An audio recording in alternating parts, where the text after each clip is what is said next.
नमस्कार, दृष्टि आईएएस के टुडेज जीके प्रोग्राम में आपका स्वागत है। शुरुआत करते हैं अभ्यास प्रश्न से।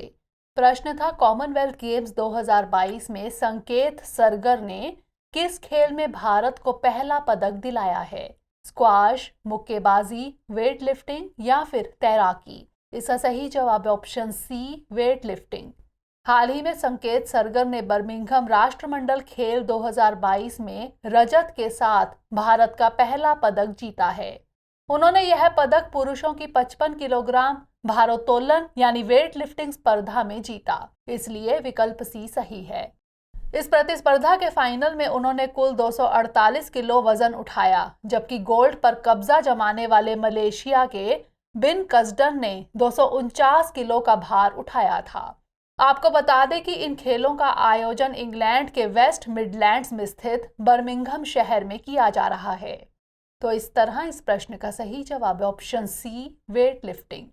आज के सेशन का पहला प्रश्न है, भारतीय सेना किस देश की सेना के साथ एक्स विनबैक्स 2022 का आयोजन कर रही है? थाईलैंड, वियतनाम, कोलंबिया या फिर लाओस? इसका सही जवाब है option B, Vietnam. Vietnam Bharat द्विपक्षीय सैनिक अभ्यास के तीसरे संस्करण एक्स विनबैक्स 2022 का आयोजन 1 से 20 अगस्त 2022 तक चंडी मंदिर में किया जा रहा है, इसलिए विकल्प बी सही है। यह अभ्यास वर्ष 2019 में वियतनाम में हुए पहले द्विपक्षीय सैनिक अभ्यास की अगली कड़ी है। यह दोनों देशों की सेनाओं के बीच आपसी विश्वास और सहयोग को बढ़ाएगा। यह अभ्यास भारतीय सेना और वियतनाम पीपल्स आर्मी के बीच सर्वोत्तम कार्य प्रणालियों को साझा करने में भी भूमिका निभाएगा। वियतनाम भारत की एक्ट ईस्ट नीति और इंडो पैसिफिक विजन में एक महत्वपूर्ण भागीदार है। तो इस तरह इस प्रश्न का सही जवाब है ऑप्शन बी, वियतनाम। अगला प्रश्न है, निम्न में से कौन सा देश अंतर्राष्ट्रीय उत्तर दक्षिण परिवहन गलियारे यानी INSTC का सदस्य नहीं है? ईरान, रूस, यूक्रेन या फिर पाकिस्तान? इसका सही जवाब है ऑप्शन डी, पाकिस्तान। हाल ही में चाबहार और INSTC के बीच संपर्क के माध्यम से मध्य एशियाई बाजारों को जोड़ने की प्रक्रिया को बढ़ावा देने के लिए चाबहार दिवस मनाया गया। INSTC यानी अंतर्राष्ट्रीय उत्तर दक्षिण परिवहन गलियारा भारत की परिकल्पना और पहल है। यह सदस्य देशों के बीच परिवहन सहयोग को बढ़ावा देने के लिए स्थापित एक मल्टी मॉडल ट्रांसपोर्टेशन है। इसका उद्देश्य रूस तक पहुंच और मध्य एशियाई बाजारों में प्रवेश करने हेतु शिपमेंट में लगने वाले समय को कम करना है। रूस, भारत और ईरान इसके संस्थापक सदस्य देश हैं। इसके अन्य सदस्यों में Armenia, Azerbaijan, Belarus, Bulgaria, Kazakhstan, Kyrgyz गणराज्य, ओमान, सीरिया, ताजिकिस्तान, तुर्की यानी तुर्कीये और यूक्रेन शामिल हैं, जबकि पाकिस्तान इसका सदस्य नहीं है। तो इस तरह इस प्रश्न का सही जवाब है ऑप्शन डी, पाकिस्तान। अगला प्रश्न है, औद्योगिक कामगारों के लिए उपभोक्ता मूल्य सूचकांक यानी CPI-IW का संकलन किसके द्वारा किया जाता है? श्रम ब्यूरो, राष्ट्रीय सांख्यिकी कार्यालय, राजस्व विभाग या फिर वाणिज्य एवं उद्योग मंत्रालय? इसका सही जवाब है ऑप्शन ए, श्रम ब्यूरो। जून 2022 के लिए जारी औद्योगिक श्रमिकों के लिए उपभोक्ता मूल्य सूचकांक यानी CPI-IW में 0.2 अंक की वृद्धि देखी गई है। CPI-IW का उपयोग खुदरा कीमतों में मुद्रास्फीति को मापने, केंद्र या राज्य सरकार के कर्मचारियों एवं श्रमिकों को दिए जाने वाले महंगाई भत्ते यानी DA का निर्धारण करने आदि के लिए किया जाता है। इसे श्रम एवं रोजगार मंत्रालय के एक संबद्ध कार्यालय श्रम ब्यूरो द्वारा संकलित किया जाता है, इसलिए विकल्प ए सही है। कृषि मजदूर के लिए CPI यानी CPI-AL और ग्रामीण मजदूर के लिए CPI यानी CPI-RL को भी श्रम ब्यूरो द्वारा संकलित किया जाता है। इनके अलावा CPI से संबंधित 2 सूचकांक CPI शहरी और CPI ग्रामीण हैं। इन दोनों सूचकांकों को सांख्यिकी एवं कार्यक्रम कार्यान्वयन मंत्रालय के राष्ट्रीय सांख्यिकी कार्यालय यानी NSO द्वारा संकलित किया जाता है। तो इस तरह इस प्रश्न का सही जवाब है ऑप्शन ए, श्रम ब्यूरो। अगला प्रश्न है, ब्रिटिश लेखक वैलेंटाइन शिरोल ने किससे भारतीय अशांति का जनक कहा था? भगत सिंह, चंद्रशेखर आजाद, बाल गंगाधर तिलक या फिर महात्मा गांधी? इसका सही जवाब है ऑप्शन सी, बाल गंगाधर तिलक। हाल ही में महान स्वतंत्रता सेनानी बाल गंगाधर तिलक को उनकी पुण्यतिथि पर श्रद्धांजलि दी गई। लोकमान्य के नाम से पहचाने जाने वाले तिलक एक भारतीय राष्ट्रवादी और शिक्षक भी थे। उनका जन्म 23 जुलाई 1856 को बॉम्बे राज्य के रत्नागिरी जिले के एक ब्राह्मण परिवार में हुआ था।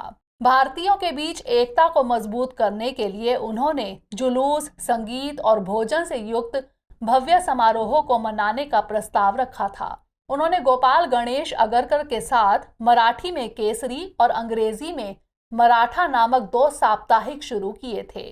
ब्रिटिश लेखक वैलेंटाइन शिरोल ने उन्हें भारतीय अशांति का जनक कहा था, इसलिए विकल्प सी सही है। 1 अगस्त 1920 को उनका निधन हो गया। तो इस तरह इस प्रश्न का सही जवाब है ऑप्शन सी, बाल गंगाधर तिलक। अगला प्रश्न है, हाल ही में चर्चा में रहा शब्द अल नजह 4 क्या है? एक बैलिस्टिक मिसाइल, एक सैन्य अभ्यास, मंकी पॉक्स के लिए एक वैक्सीन या फिर एक नौसैनिक पोत? इसका सही जवाब है ऑप्शन बी, एक सैन्य अभ्यास। भारत और ओमान आतंकवाद विरोधी सहयोग पर फोकस करते हुए लगभग 2 सप्ताह का सैन्य अभ्यास कर रहे हैं। इस अभ्यास का नाम अल नजह 4 है, जो राजस्थान में महाजन फील्ड फायरिंग रेंज में 1 अगस्त से 13 अगस्त तक आयोजित हो रहा है। इस संयुक्त सैन्य अभ्यास का उद्देश्य द्विपक्षीय रक्षा सहयोग के स्तर को बढ़ाना है। आपको बता दें कि ओमान फारस की खाड़ी और अरब सागर के संगम पर अरब प्रायद्वीप के दक्षिण पूर्व में स्थित एक देश है। यह दक्षिण पश्चिम में यमन से, दक्षिण और पूर्व में अरब सागर से, उत्तर में ओमान की खाड़ी से, उत्तर पश्चिम में संयुक्त अरब अमीरात से घिरा हुआ है। तो इस तरह इस प्रश्न का सही जवाब है ऑप्शन बी, एक सैन्य अभ्यास। अगला प्रश्न है, उत्तर पूर्व भारत की सबसे बड़ी ताजे पानी की झील कौन सी है? शिलोई झील, लोकटक झील, सांगेत्सर झील या फिर चोलामू झील? इसका सही जवाब है ऑप्शन बी, लोकटक झील। मणिपुर में लोकटक झील विकास प्राधिकरण ने लोकटक झील से सभी झोपड़ियों को हटाने या नष्ट करने के लिए एक नोटिस जारी किया है। लोकटक झील मणिपुर में सबसे लोकप्रिय पर्यटक आकर्षणों में से एक है। यह अपने तैरते वृत्ताकार दलदलों के लिए जानी जाती है, जिसे स्थानीय भाषा में फुमडी कहा जाता है। यह पूर्वोत्तर भारत की सबसे बड़ी ताजे पानी की झील है, इसलिए विकल्प बी सही है। इस झील में दुनिया का एकमात्र तैरता हुआ राष्ट्रीय उद्यान केइबुल लामजाओ राष्ट्रीय उद्यान स्थित है। यह उद्यान मणिपुर के राज्य पशु नृत्य करने वाले हिरण संगाई का प्राकृतिक आवास है। तो इस तरह इस प्रश्न का सही जवाब है ऑप्शन बी, लोकटक झील। अगला प्रश्न है, हाल ही में संयुक्त राष्ट्र ने किसे सार्वभौमिक मानव अधिकार घोषित किया है? स्वच्छ एवं स्वस्थ पर्यावरण तक पहुंच, इंटरनेट तक पहुंच, रोजगार की प्राप्ति या फिर स्वच्छ पेयजल तक पहुंच? इसका सही जवाब है ऑप्शन ए, स्वच्छ एवं स्वस्थ पर्यावरण तक पहुंच। हाल ही में संयुक्त राष्ट्र यानी यूएन ने स्वच्छ एवं स्वस्थ पर्यावरण तक पहुंच को सार्वभौमिक मानव अधिकार घोषित किया है, इसलिए विकल्प ए सही है। यूएन ने एक ऐतिहासिक प्रस्ताव में घोषित किया है कि प्रत्येक व्यक्ति को स्वच्छ एवं स्वस्थ वातावरण में रहने का अधिकार है। यह प्रस्ताव यह दर्शाता है कि सदस्य देश जलवायु परिवर्तन, जैव विविधता में कमी और प्रदूषण के ट्रिपल संकट के खिलाफ सामूहिक लड़ाई में एकजुट हो सकते हैं। वैज्ञानिकों के अनुसार ये तीनों संकट हर साल लगभग 9 मिलियन लोगों की मृत्यु का कारण बनते हैं। आपको बता दें कि वर्ष 2010 में यूएन में पारित एक प्रस्ताव में स्वच्छ पेयजल और स्वच्छता को भी मानवाधिकारों की प्राप्ति के लिए आवश्यक माना गया था। तो इस तरह इस प्रश्न का सही जवाब है ऑप्शन ए, स्वच्छ एवं स्वस्थ पर्यावरण तक पहुंच। अगला प्रश्न है, चिली निम्न में से किस देश के साथ अपनी सीमा साझा नहीं करता है? बोलीविया, अर्जेंटीना, पेरू या फिर ब्राजील? इसका सही जवाब है ऑप्शन डी, ब्राजील। कुछ समय बाद चिली के लोग एक नए संविधान पर मतदान करेंगे, जो सैन्य तानाशाही के अंत के बाद देश में सबसे व्यापक परिवर्तन लाएगा। चिली दक्षिण अमेरिका के पश्चिमी समुद्र तट के किनारे स्थित एक देश है। यह एक लंबा और संकरा देश है, जिसकी औसत चौड़ाई लगभग 110 मील है। यह उत्तर में पेरू एवं बोलीविया से, पूर्व में अर्जेंटीना से और पश्चिम में प्रशांत महासागर से घिरा हुआ है। यह ब्राजील के साथ अपनी सीमा साझा नहीं करता है, इसलिए विकल्प डी सही है। आपको बता दें कि चिली का अटाकामा रेगिस्तान दुनिया में सबसे शुष्क स्थानों में से एक है। तो इस तरह इस प्रश्न का सही जवाब है ऑप्शन डी, ब्राजील। अगला प्रश्न है, वर्ल्ड इकोनॉमिक आउटलुक रिपोर्ट कौन जारी करता है? विश्व बैंक, अंतर्राष्ट्रीय मुद्रा कोष, वर्ल्ड इकोनॉमिक फोरम या फिर एशियन डेवलपमेंट बैंक? इसका सही जवाब है ऑप्शन बी, अंतर्राष्ट्रीय मुद्रा कोष।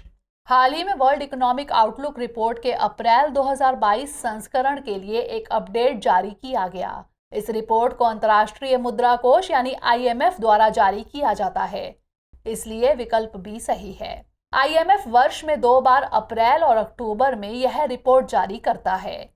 इसी के साथ यह जनवरी और जुलाई में इस रिपोर्ट का अपडेट भी प्रदान करता है।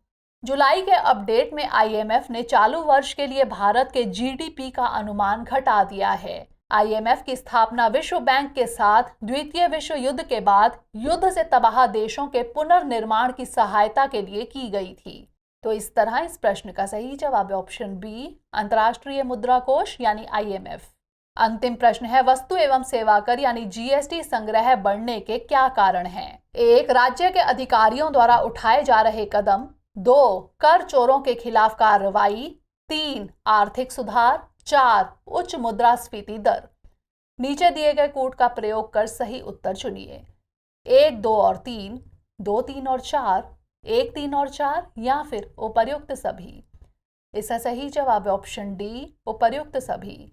जुलाई माह के लिए सकल वस्तु एवं सेवा कर यानी GST संग्रह 28% बढ़कर 1,48,995 करोड़ रुपए हो गया है। GST संग्रह बढ़ने के कारणों में शामिल है राज्य के अधिकारियों द्वारा उठाए जा रहे कदम, कर चोरों के खिलाफ कार्रवाई, आर्थिक सुधार, उच्च मुद्रास्फीति दर आदि, इसलिए विकल्प डी सही है। गौरतलब है कि GST बिल को पहली बार 2014 में संविधान 122वें संशोधन विधेयक के रूप में पेश किया गया था। इसे संविधान 101वां संशोधन अधिनियम 2016 के रूप में नामित किया गया था। 1 जुलाई 2017 से यह लागू किया गया था। तो इस तरह इस प्रश्न का सही जवाब है ऑप्शन डी, उपर्युक्त सभी। आइए अब नोट कर लेते हैं आज का अभ्यास प्रश्न।